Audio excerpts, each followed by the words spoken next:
خشک سالی کے دوران درخت پودے سوکھ گئے، بھیڑ بکریاں مرنے لگیں، لوگ فاقوں پر مجبور ہو گئے۔ اس وقت کے حاکم نے دربار میں اعلان کروایا کہ کل دربار میں روٹی تقسیم کی جائے گی۔ دوسرے دن وہ لوگ دربار میں جمع ہو گئے جو بھوک سے نڈھال تھے اور بے چینی سے روٹی کا انتظار کرنے لگے۔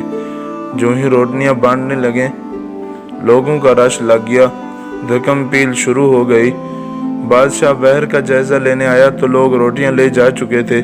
اتنے میں ایک لڑکی آئی جو کافی دیر سے اپنی باری کا انتظار کر رہی تھی۔